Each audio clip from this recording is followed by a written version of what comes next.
Today, I'm going to show how you're going to get 147 plus warm leads in 7 days without ever doing cold outreach. This is the power of storytelling. Hey, how's it going? My name is Helmi. I'm a YouTube funnel guy. So first, let's take a look at what we're going to learn in this case study. I'm going to show you the entire process that I use so you can apply my strategy to turn your YouTube views into warm leads on autopilot too. So let's begin. Okay.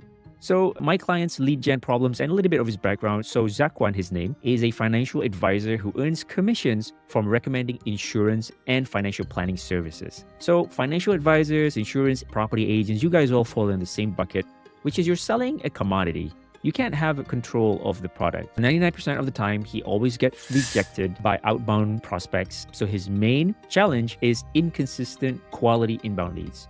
So here's a little bit of backstory. I actually bought insurance from Zakwan and I was really happy with my experience after many years of frustration. And I thought that my struggles of finding good, decent insurance is relatable to other people. So I hatched a plan. Hey, Zakwan, I have a YouTube channel. Why don't I share my story of my frustrations finding insurance and how I eventually stumbled into you and how you solve my problems. Then I'm going to tell my audience if they want something similar, fill out a form. And then I'll pass over that form containing the warm leads to you. You get on a call and try to close the deal. I proposed to do a revenue share, so we'll split the profit. He agreed, and here are his results. My client's lead gen results, 146 plus ready to buy leads. Here's what my form looks like with all the hot leads. This is from one YouTube video and one Twitter thread. And these are not just any leads, but these are ready to buy leads, okay? Because inside the form, I asked them, what problems are you currently facing? So let's take a look at some of the answers. I'm 26 male, not satisfied with my medical card. So this is very motivated lead. He's not satisfied. That's a strong emotion. It's very easy to convert this kind of guy. So the second one is looking for my first family insurance, sort of having trust issues with Takaful agents and disappointed with the lack of support from them. This is also a very, very strong emotion. This lead resonated with my story. So they felt like, oh, I'm having the same problem with this guy. I want to contact him so I can have the same solution. So this is also very easy to convert. So the third one here, this guy says, bad agent, pay too much for the coverage. This lead also resonated with my story. That's why they filled out this form.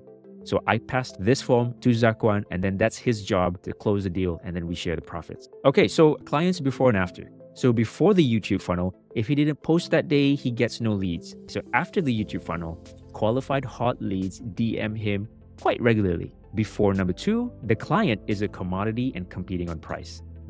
After the YouTube funnel, he's the go-to guy for his prospects. They resonate with your story, they see you as an authority, they go to you. Before number 3, he's relying too much on the Facebook algorithm or any social media algorithm. After the YouTube funnel, YouTube videos with a good story compound views over time with less work. And the final before, the little leads that he had were very low quality. These guys are time wasters. They didn't convert. After the YouTube funnel, leads that come to him, as you saw from the form, they're of high quality, they're ready to buy. Okay, so how does my YouTube funnel works? This is a high-level overview. So the first one is that we have to identify the client's pain points. Second of all, we got to deliver the message in a relatable story, okay? Then we're going to start shooting the YouTube video and go into my content multiplier. So from the YouTube video, we're going to have a blog post. From the blog post, we can have a Twitter thread, and this will maximize your reach. So all of the content here will point the traffic to a registration form. That's your lead opt-in, okay? So this is roughly the overview of how it works. So now it's your turn to get leads. So just follow my 7 steps. So step number 1, the client's pain points. So the biggest mistake in marketing is that a lot of you guys are focusing too much on the selling part. One thing you got to know about people is that we all hate being sold to, okay? So instead, create content that addresses the pain points of your target audience. What are they escaping from? Where do they want to go? What do they fear? What's holding them back? What are their limiting beliefs? So I know that many people have the same issues and fears I had when I'm about to buy insurance. So the 2 common roadblocks they face, including me, are number 1, they fear of getting ripped off by an agent who recommends us unnecessary coverage with high payments. And 2, the fear that once we do get the insurance and something happens, we try to make a claim and they don't want to pay. So these 2 are really big emotional fears that my prospects' clients have. So now let's create content to crush these fears. All right, step number 2, set up your funnel. So before we start creating any content, we need a mechanism to convert the views into leads. So you need a landing page or some sort of form. So your options are, number one is ConvertKit, which is an email software you can start for free. Number two, you can create a form on your website.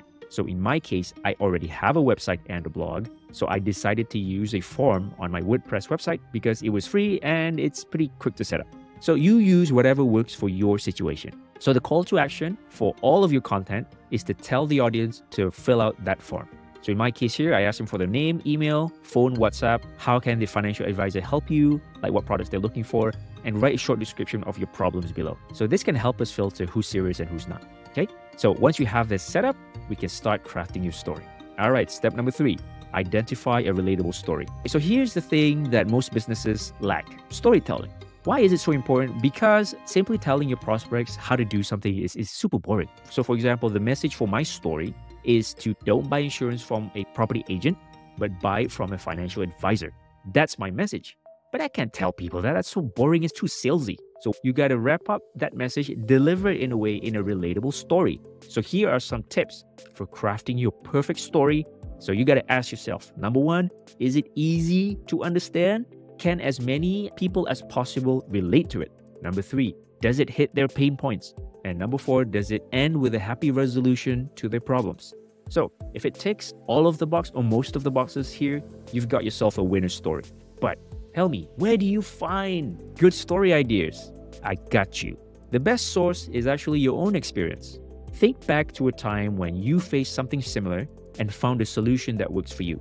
That will be the best story. But let's say you don't have any personal experience. So what you can do instead is ask others or your past clients how they solve their problems. Then simply borrow their story. So in my case, I'm his ideal clientele. So I basically just use my up and down journey, finding good insurance as the relatable story. Because I know a lot of people are having the same problems. I know my story is super relatable to a lot of people. Great. Now you got the story. Let's put this message and story into action.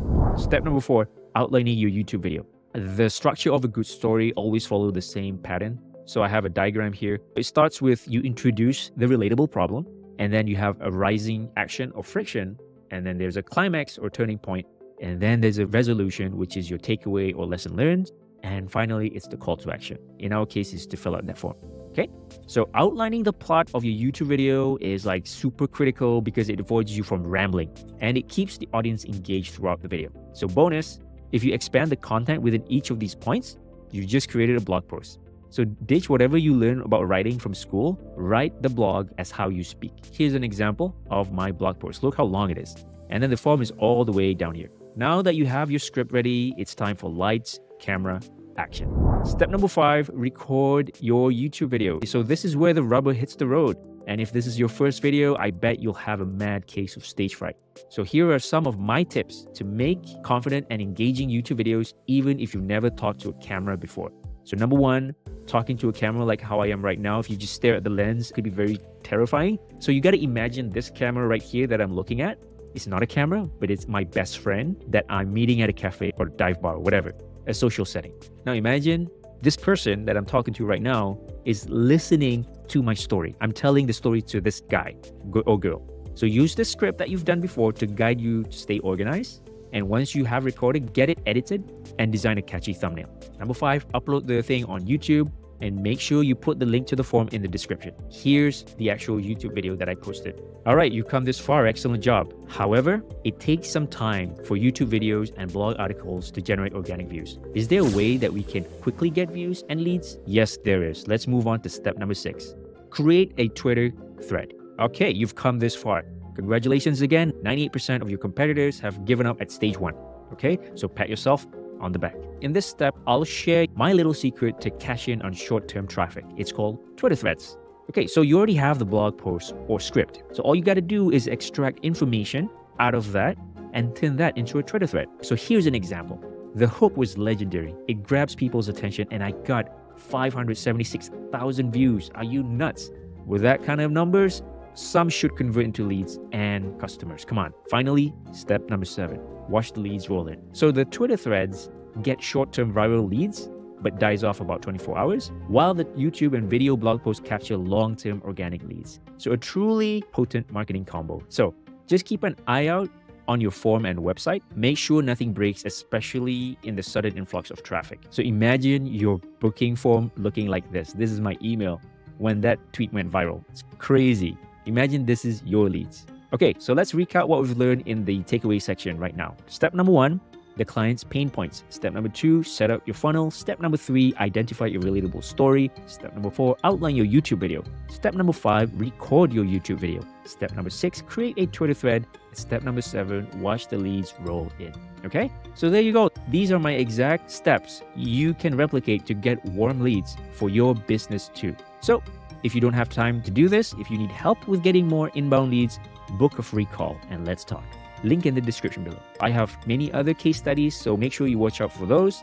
Again, my name is Helmi, the YouTube Funnels Guy. See you in the next video. Bye-bye.